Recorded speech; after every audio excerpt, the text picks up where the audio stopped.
다 함께 오후 예배 드리겠습니다.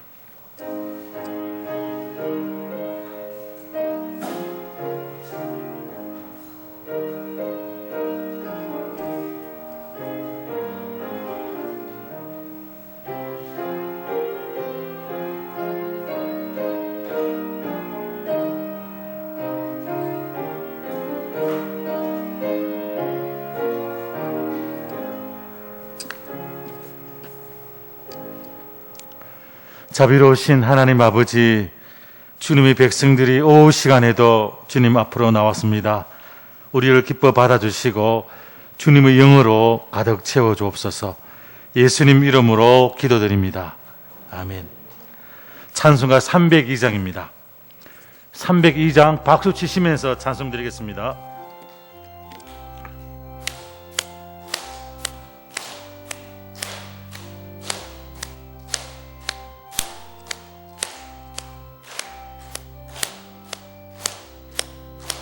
내 주 하나님 늙고 큰 은혜는 저 큰 바다보다 깊다. 너고 닷줄을 끌러 깊은 데로 저 한가운데 가보라.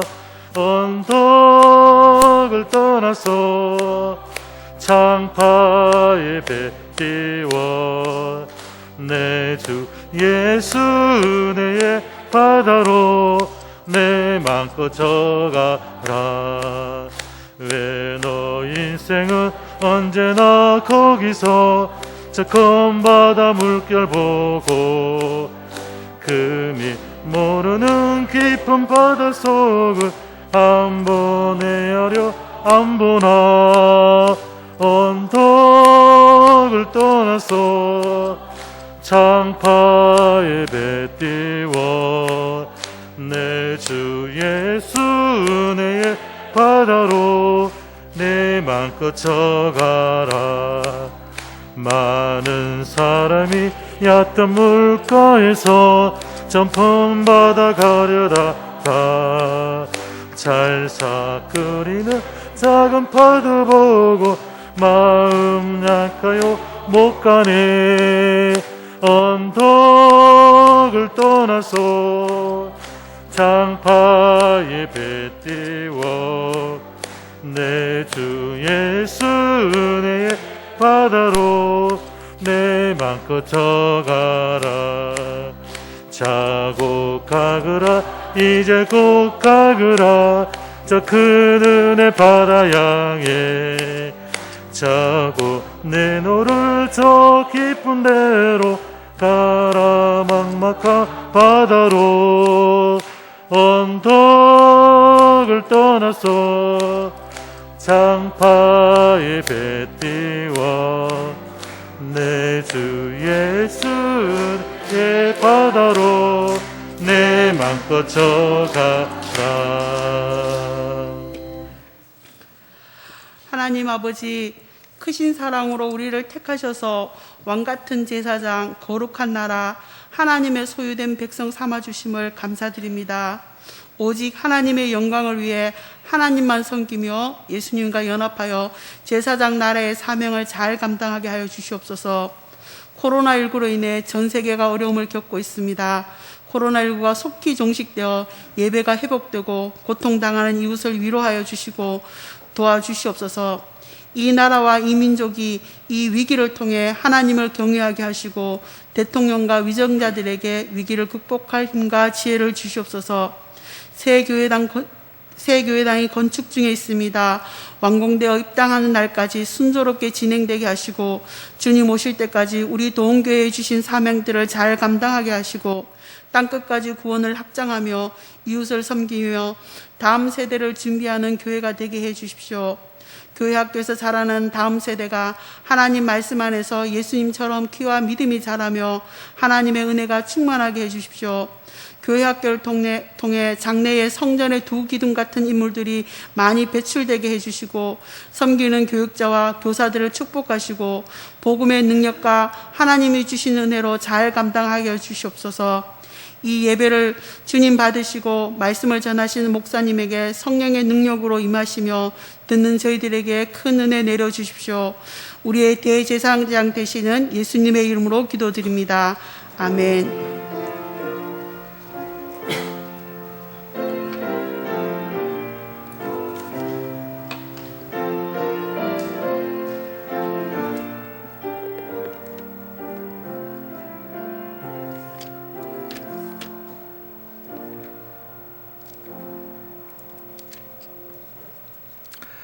하나님 말씀 잠언 14장 30절 말씀입니다.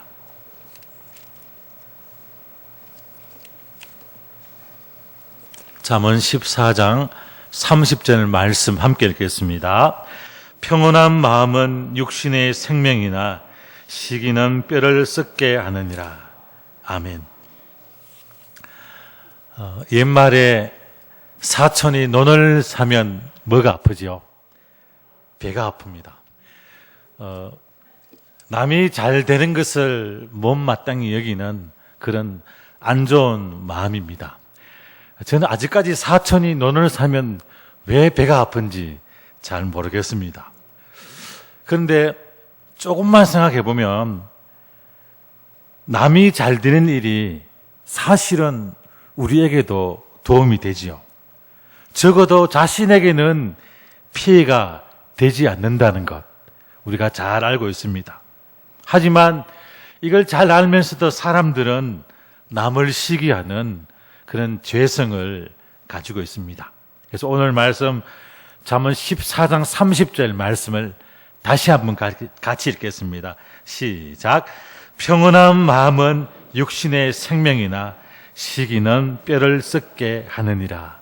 아멘. 현대인의 성경으로 제가 다시 한번 읽어드리겠습니다. 마음이 평안하면 육신도 건강하나 시기하면 뼈마디가 썩는다. 쉽게 마음의 상태에 따라서 생명을 경험하기도 하고 죽음을 경험하기도 한다는 말입니다. 그래서 솔로몬은 그 죽음의 상태를 뼈들의 썩음에 비유를 합니다. 이 시기로 인한 고통이 얼마나 깊은지 매우 적절하게 표현한 것 같습니다.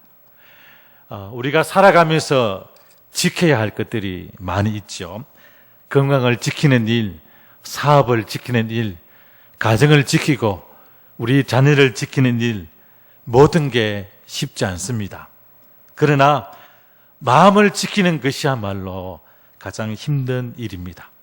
우리 주님도 이걸 잘 알고 계셨죠. 그래서 잠언 4장 23절 말씀에 모든 지킬 만한 것 중에 더욱 무엇을 지키라?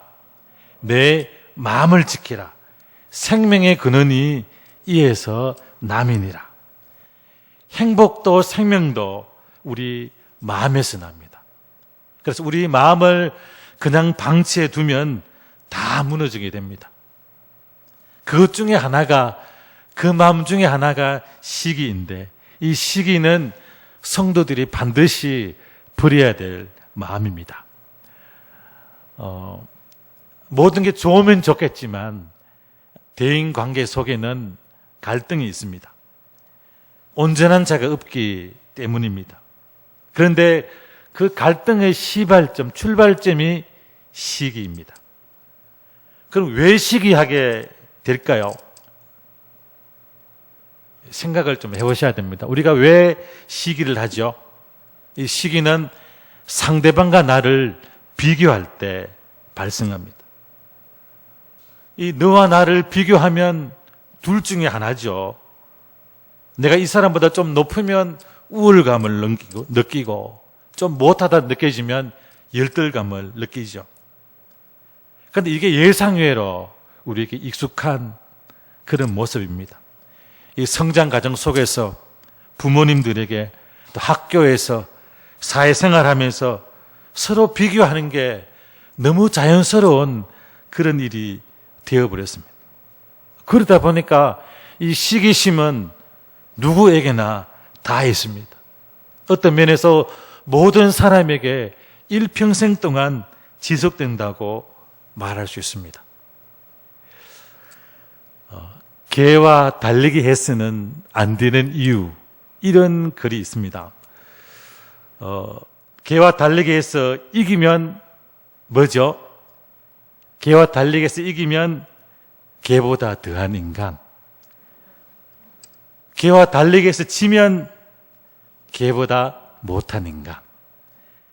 개와 달리기 해서 비기면 개 같은 인간. 누가 이 글을 썼는지, 인간은 그 무엇과도 비교할 수가 없습니다. 나는 생각보다 더 대단한 존재인데요. 우리 인간은 하나님의 형상을 따라 지음받은 너무나 고귀한 소중한 존재입니다. 그게 나고, 그게 너고, 그게 우리입니다. 어디 공장에서 대량으로 찍어내는 그런 제품, 상품이 아니라 하나하나 독특함과 아름다움을 가진 하나님의 작품, 우리는 하나님의 글작품입니다. 묵상에 드신 분이 너무 많아가지고 옆에 흔드시면서 우리는 하나님의 글작품입니다. 이렇게 한번 인사하겠습니다. 시작. 우리는 하나님의 글작품입니다. 그러니 우리가 다른 누구랑 비교할 이유가 없지요. 열등감을 가질 이유가 전혀 없습니다.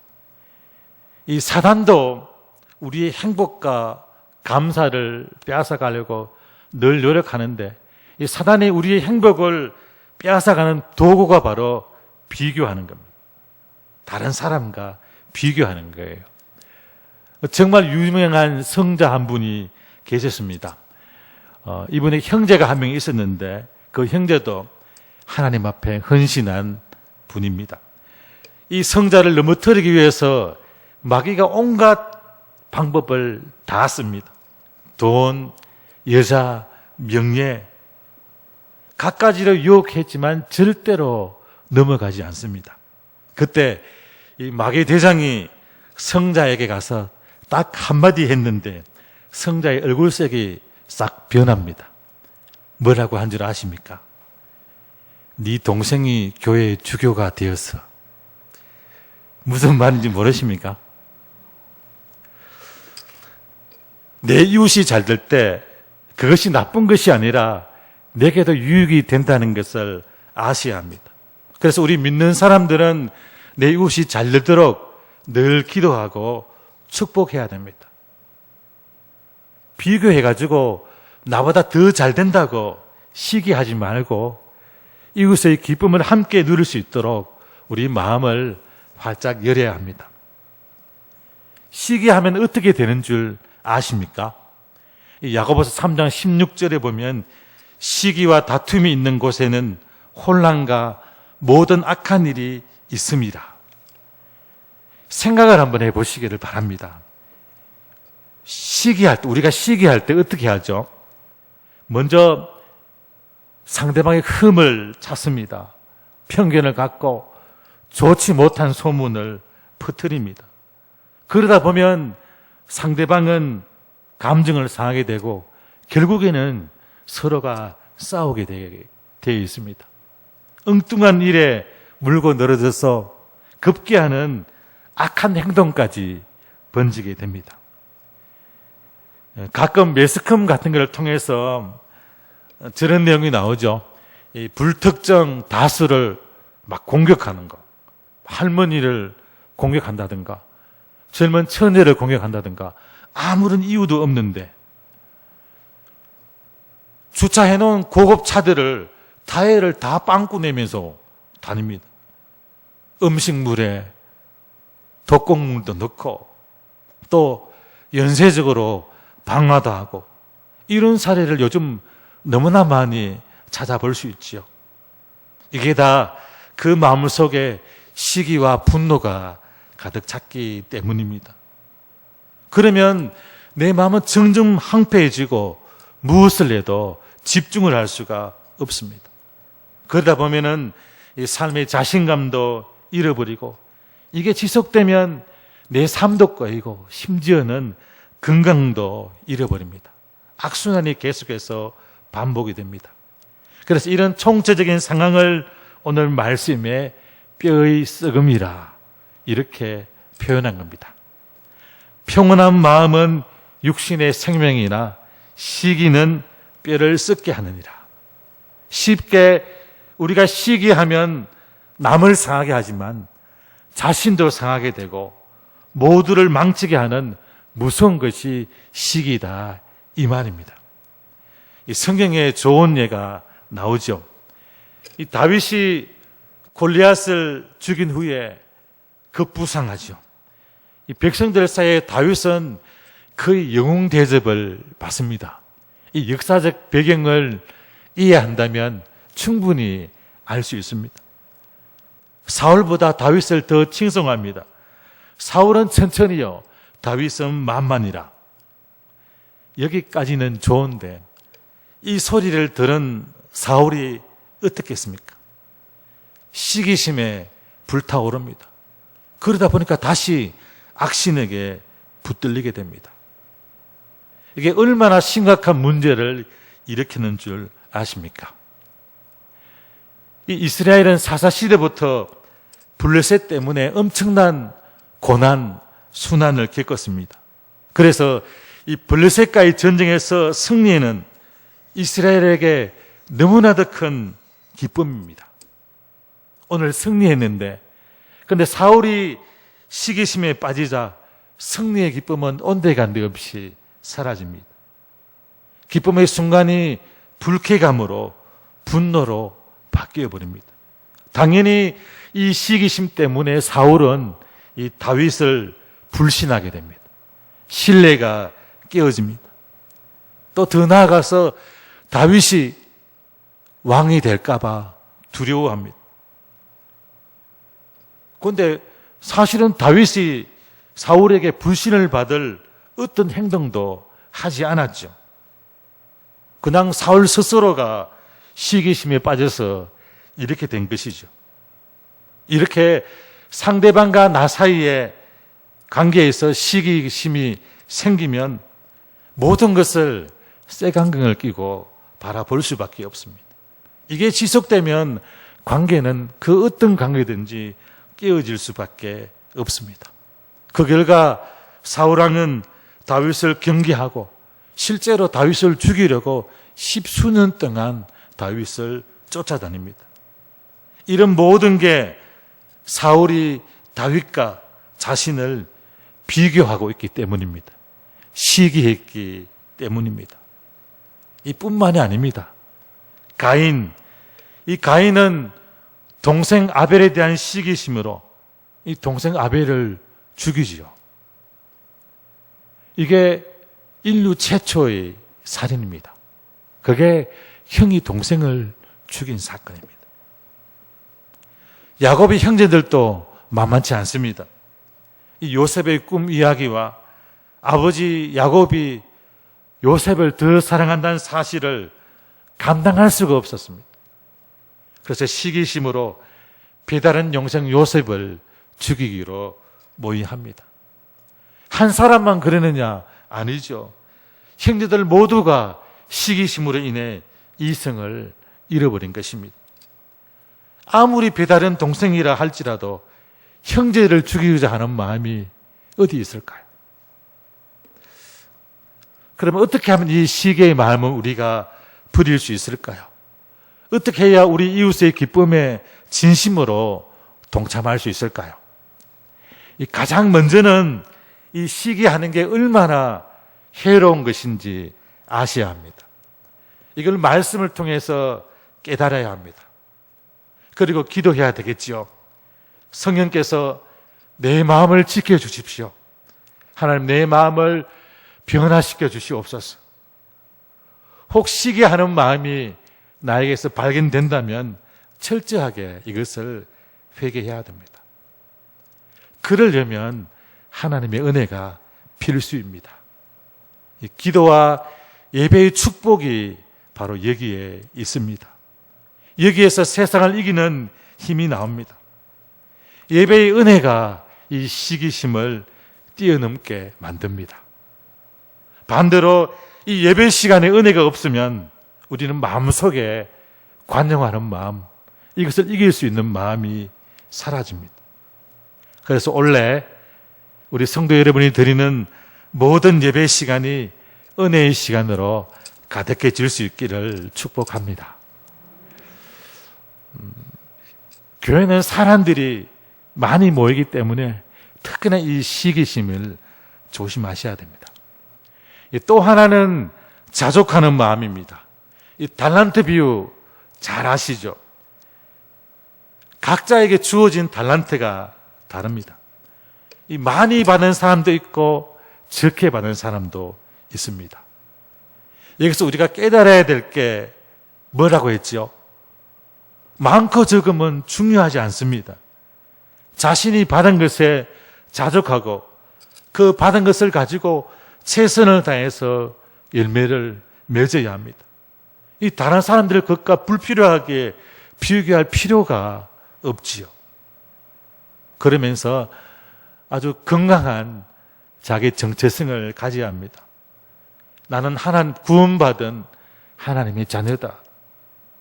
나는 지금 당장 죽어도 천국 가는 하나님 백성이다. 이런 정체성이 분명히 있어야 됩니다. 쓸데없이 남을 신경 쓰거나 필요 이상으로 자기와 비교해서는 안 되는 것입니다. 넓게 나는, 너는, 우리는 하나님 나라를 이루는 데 쓰임받는 그릇들이다. 이렇게 마음을 정하시면 주변 사람들을 순수하게 바라볼 수 있습니다. 이렇게 남과 비교할 것이 아니라 하나님 앞에서 내 삶을 이해를 해야 됩니다. 이 타인과의 관계에서 오는 상대적인 자족이 아니라 하나님과의 관계에서 오는 절대적인 자족, 이것이 있을 때 시계의 마음에서 자유할 수 있습니다. 당연하지요. 만일 우리가 하나님의 심판과 하나님의 일하심을 확신한다면, 내 마음속에 받아들인다면 그 어떤 질투나 시기, 어떤 상황이나 원한에서도 자유할 수 있습니다. 그러니 결국은 이 하나님의 중심 삶, 신앙의 삶, 믿음의 삶, 이것이 시기를 극복하게 합니다. 한마디로 예수를 잘 믿으면 이런 마음에서부터 극복할 수 있다, 이것입니다. 그리고 정말 중요한 것은 우리가 너무 사람의 시선을 의식해서는 안 됩니다. 하나님 앞에 서셔야 됩니다. 나는 목사님 시기심 없는데요. 그게 아닙니다. 모든 사람에게는 시기심이 있습니다. 왜냐하면 우리는 남들보다 더 인정받기를 원하기 때문입니다. 인정받고 싶은 마음은 잘못된 마음이 아닙니다. 문제는 하나님이 아닌 사람에게 인정받고 싶어 하기 때문입니다. 서로를 비교하면 비교할수록 내 모습은 언제나 갈등을 더 일으킬 수밖에 없습니다. 그래서 늘 하나님 앞에서 인정받기를 갈망하는 성도들이 되시길 바랍니다. 이것이 우리가 살아가는 바른 자세입니다. 늘 하나님 앞에서 살아가시기를 바랍니다. 그래서 내 마음을 잘 지키고 마음의 시기도 극복하셔서 날마다 하루하루의 삶을 주님과 동행하며 행복하게 살아가시는 그런 복된 성도들이 다 되시기를 바랍니다. 하나님 아버지, 하나님이 정성껏 만들어주신 글작품이 바로 나입니다. 우리입니다. 이 소중함을 가슴에 안고 남과 비교하며 내 삶을 깨트리고 관계를 깨트리며 내 뼈를 썩게 하는 어리석음의 없게 하옵소서. 모든 시기를 벗어버리고 날마다 기쁨과 행복으로 가득 찬 삶, 사명을 감당하며 살아가는 복된 삶을 살아가는 성도들이 다 되게 인도해 주옵소서. 예수님 이름으로 기도드립니다. 아멘. 찬송가 308장입니다.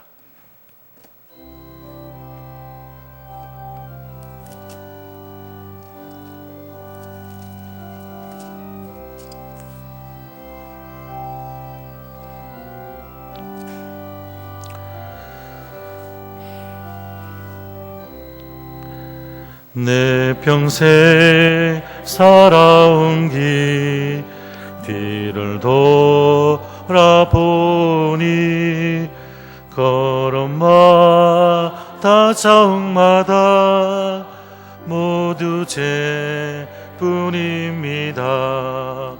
우리 죄를 사하시 주의 은혜 크시니 골고다의 언덕길 주님 바라봅니다. 나같이 못난 인간 주님께서 살리려 하늘나라 영광 보좌 모두 버리시었네.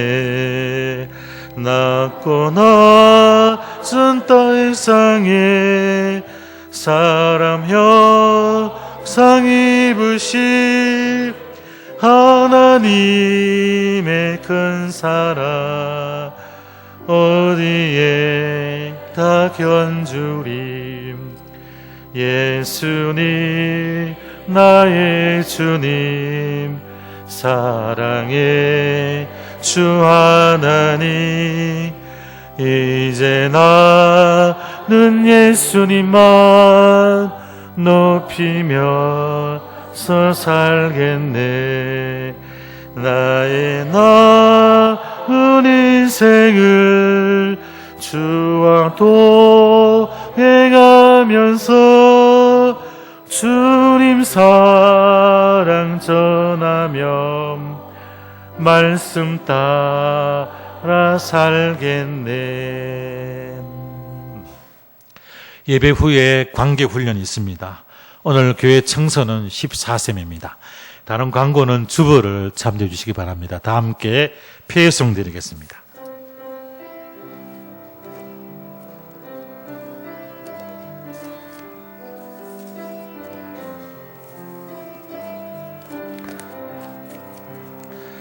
깊은 절망의 수렁 가운데 주님께 갈 수 없던 우리 어두운 밤중에 하늘을 향해 주의 이름 나 부를 때 어둠을 뚫고 오신 주 사랑 나의 절망 거두셨네.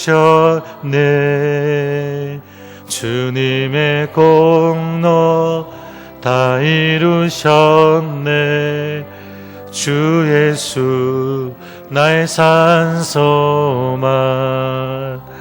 그 누가 주의 자비다 알까.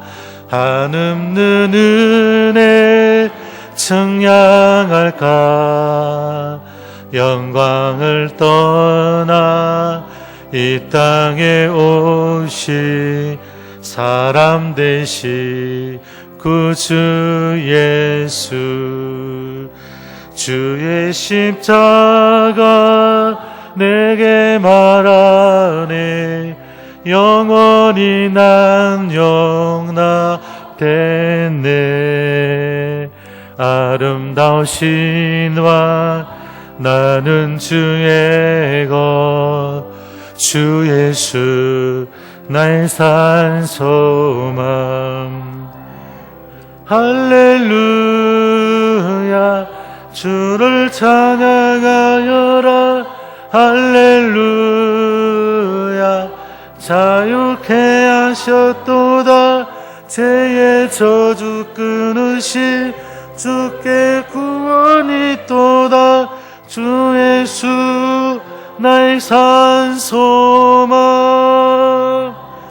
할렐루야 주를 찬양하여라. 할렐루야 자유케 하셨도다. 죄의 저주 끊으시 주께 구원이 있도다. 주 예수 나의 산 소망. 이제는 우리 주 예수 그리스도의 은혜와 하나님 아버지 크신 사랑과 날마다 우리와 동행하시는 성령님의 교통 위력 충만케 하심이 이제 마음속에 있는 모든 시기를 떨쳐버리고 오직 우리 주님과 함께 이웃들을 기쁨으로 섬기며 살기를 소원하는 동계 모든 성도들과 그 가정과 사람과 자녀들을 위해 지금부터 영원토록 항상 함께 하시기를 간절히 축원하옵나이다. 아멘.